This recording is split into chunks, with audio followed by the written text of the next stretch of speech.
अस्सलाम वालेकुम नाज़रीन, अवामी तनाज़ुर के नए ब्लॉग के साथ मैं हूं खालिद भट्टी। आज के ब्लॉग में हम बात करेंगे उमर अयूब का इस्तीफ़ा, उसकी क्या वजूहात हैं और तहरीक इंसाफ के अंदर किस किस्म का लावा जो है वो पक रहा है, किस किस्म के इख्तलाफात हैं। कल भी हमने इसके ऊपर ब्लॉग किया था, इसके ऊपर बात की थी और हमने ज़्यादा फोकस रखा था कि जो अरकान असम्बली हैं, जो पार्लिमानी पार्टी है, उसके अंदर जो सूरत हाल है, लेकिन जो पार्टी है एक्चुअली पार्टी ऑर्गेनाइजेशन है, उसके अंदर भी जो मसाइल जन्म ले रहे हैं। तो ये सारे इशू के ऊपर आज हम बात करेंगे आज के इस व्लॉग में, क्योंकि ये काफ़ी हैरान कुन है इस्तीफ़ा, क्योंकि ऐसी कोई बात पहले नहीं थी और अचानक से उन्होंने इस्तीफ़ा दिया। तो उसकी वजूहात जानने की कोशिश करेंगे आज के इस व्लॉग में। इससे पहले कि हम अपने मौजू की तरफ बढ़ें, आपसे गुजारिश है कि अगर आपने हमारा चैनल अवामी तनाज़ुर अभी तक सब्सक्राइब नहीं किया, उसको सब्सक्राइब कर लें। आपको व्लॉग पसंद आए उसको शेयर करें, लाइक करें और महज़ब अंदाज से अपनी राय का इज़हार करें। बेल आइकॉन ज़रूर दबा दें, टल्ली ज़रूर खड़का दें। अब हम बढ़ते हैं अपने आज के मौजू की तरफ। पीटीआई के सेक्रेटरी जनरल और पीटीआई के मरकज़ी फिनांस बोर्ड के चेयरमैन जनाब उमर अयूब साहब ने इस्तीफ़ा दे दिया। उमर अयूब साहब का ताल्लुक जनरल अयूब खान की फैमिली से है, ये उनके पोते हैं। इन जनरल अयूब खान ने पाकिस्तान पे 10 साल से ज़्यादा हुकूमत की, वो फ़ौजी आमर थे। उसके बाद इनके वालिद गौहर अयूब खान, वो मुस्लिम लीग नून के साथ वाबस्ता रहे।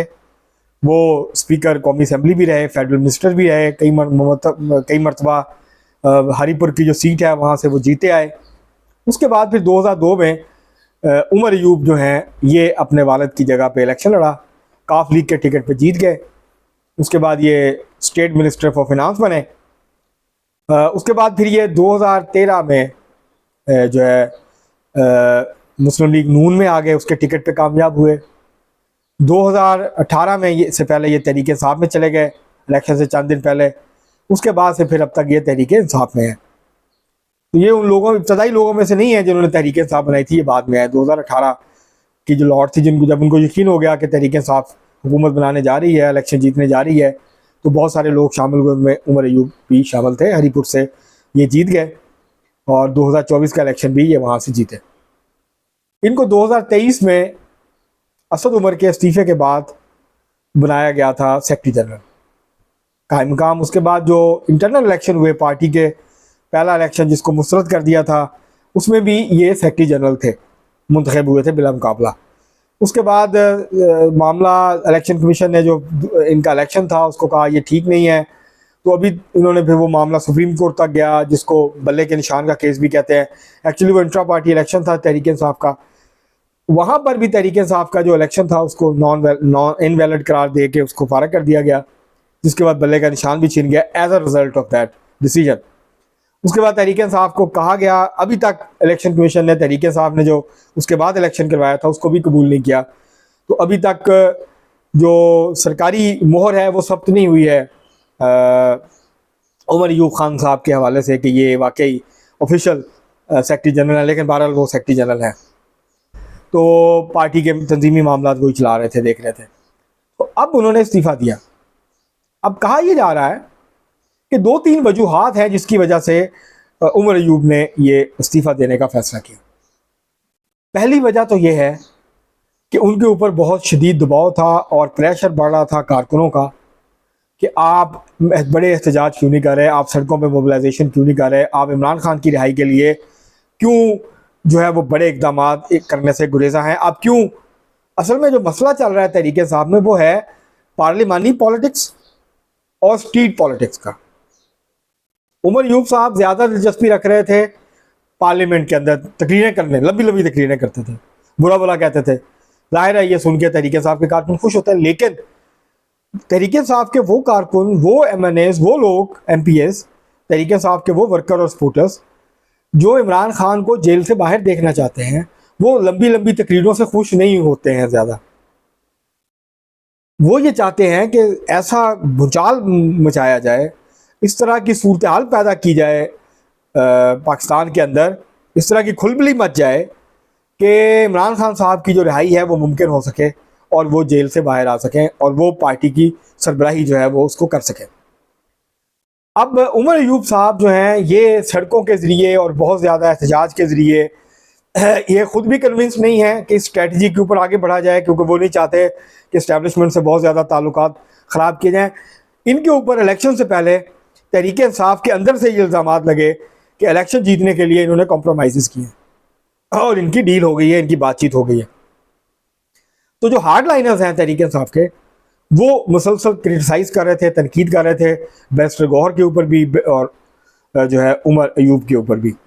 अब ये फैसला किया उमर अयूब साहब ने कि जी मैं ये छोड़ देता हूँ, क्योंकि दो चीज़ें ऐसी हुई। एक तो एहतजाज की जो कॉल दी थी तहरीक इंसाफ ने, वो फ्लॉप हो गई, बुरी तरह से फ्लॉप हुई है, और कहीं पर भी काबिल ज़िक्र लोग बाहर नहीं निकले। मास वाय कहीं पे पीटीआई के कारकुन ज़्यादा थे, कहीं पे कम थे, तो वो कोई बड़ी मोबिलाइजेशन करने में कामयाब नहीं हो सकी तहरीक इंसाफ। जो कॉल दी गई थी, इससे पहले भी एक कॉल दी गई थी, वो भी बुरी तरह से नाकाम रही थी।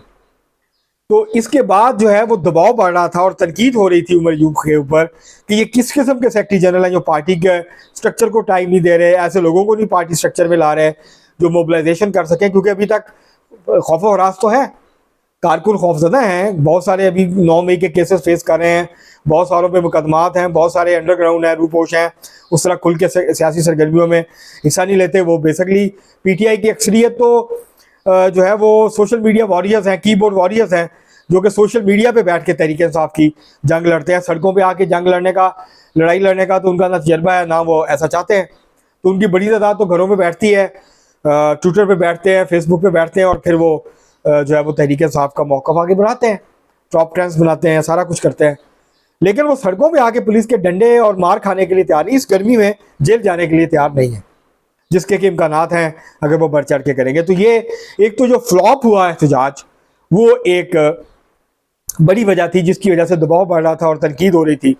दूसरी तनकीद ये हो रही थी, पंजाब के अरकान असम्बली जो हैं, कौमी असम्बली और जो सूबाई असम्बली और सैनेटर्स हैं, वो ये कह रहे थे कि ये दोनों बड़े होते, चेयरमैन का भी और सेक्रेटरी जनरल का भी, ये केपीके में क्यों रखे गए।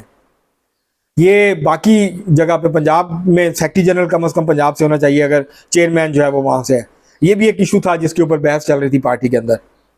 तीसरा इशू, ये जो इद्दत केस था, ये दरअसल एक ऐसा टर्निंग पॉइंट साबित हुआ।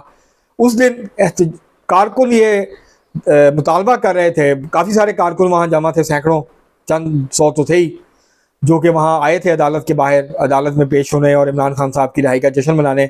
लेकिन जब रिहाई का फैसला नहीं आया, जमानत मुस्तरद हो गई, तो उसके बाद कारकुनों का दबाव था, नारे भी लगे।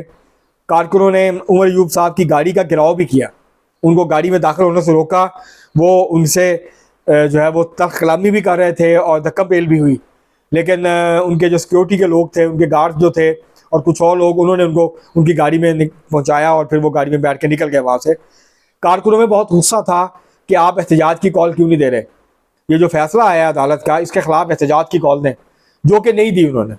ना बैरिस्टर गौहर ने दी, ना उमर अयूब ने दी बहैसियत सेक्रेटरी जनरल। जिसके बाद कारकुनों का गुस्सा बढ़ रहा था और उमर अयूब को ये लग रहा था कि अगर उन्होंने सेक्रेटरी जनरलशिप के ओहदे से इस्तीफ़ा ना दिया तो उनका अपोजिशन लीडर का ओहदा भी ख़तरे में पड़ सकता है। तो उन्होंने ये फिर फैसला कर लिया कि वो गलियों और सड़कों की सियासत करने की बजाय, एहतजाज की सियासत करने की बजाय, वो कौमी असम्बली के अंदर बैठ के पीटीआई का मौक़िफ़ बयान करेंगे और वहाँ तकरीरें करेंगे। तो ये, जिसके बाद फिर उन्होंने ये इस्तीफ़ा दिया। उन्होंने अगरचे ट्विटर पर दावा ये किया कि जो ख़त है ये मैंने 22 जून को लिखा था, मैं खुश हूँ कि इमरान खान साहब ने मेरा इस्तीफ़ा मंजूर कर लिया। वो बेसिकली फेस सेविंग के लिए उन्होंने ये ट्वीट किया। एक्चुअली ये फैसला हो गया था, उनको बता दिया गया था, जिसके बाद फिर उन्होंने ये, उनको इतना मौका दिया गया कि वो खुद चले जाए, तो उन्होंने इस्तीफ़ा दे दिया।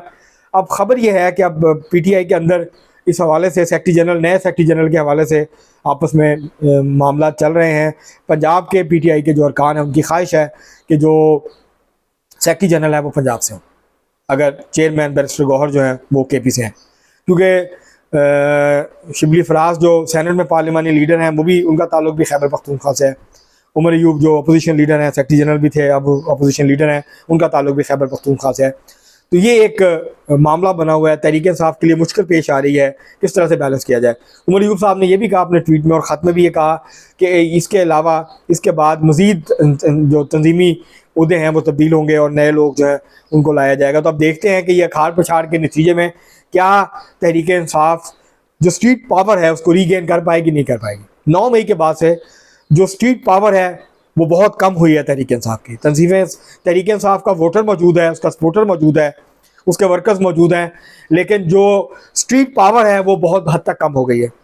उसको कैसे तहरीक इंसाफ अब रिस्टोर करेगी, किस तरह जो तंजीम तितर बितर हुई है उस तंजीम को कैसे मजबूत करेगी, किस तरह तंजीमी तौर पे अपने आप को फाल करेगी कि वो लोगों को, कारकुनों को एतमाद दे, उनके अंदर जो डर खौफ है उसको निकाले, उसको ख़त्म करे और फिर जो है वो सड़कों पे आके वो कोई तहरीक चला सकें या कोई बड़ा एहतजाज कर सकें जिसका कि असर हो। छोटे मोटे ये टोकन एहतजाज होते हैं उसको कोई असर नहीं होता। मीडिया पे खबरें बनती हैं, सोशल मीडिया के क्लिप बन जाते हैं, आपके हाजिरी लग जाती है, आपके नंबर बन जाते हैं कि आपने ये मुजाहरा किया है। इसके अलावा उसका इम्पैक्ट नहीं आता जब तक आप 50,000 1 लाख लोगों का मुजाहरा नहीं करते, जब आप बड़े मुजाहरे नहीं करते। तो इसलिए तहरीक ये जो इस्तीफ़ा है, ये जो अंदरूनी लड़ाई और खलफशार है, अंदरूनी इख्तलाफात हैं। सीनियर एंकर और सहाफ़ी तजिया निगाह जनाब मंसूर अली खान साहब ने तो ये दावा किया है कि उमर अयूब खान को हटाने के पीछे अलीमा खान जो इमरान खान साहब की हमशीना है उनका हाथ है। वो बहुत गुस्सा था उनको और वो ये समझ रही थी, उनका ये ख्याल है कि उमर अयूब साहब सही काम नहीं कर रहे थे। उनका बाकी अहदेदारों के बारे में भी काफ़ी इतराज़ात हैं, तो वो ये उनका ये दावा है। अभी तक इसकी तस्दीक नहीं हो सकी मेरी अपने ज़राए से, लेकिन ये उनकी खबर है कि उमर अयूब साहब को इसलिए हटाया गया कि अलीमा खान साहब उनसे खुश नहीं थी। अब तक के लिए इतना ही, बहुत शुक्रिया।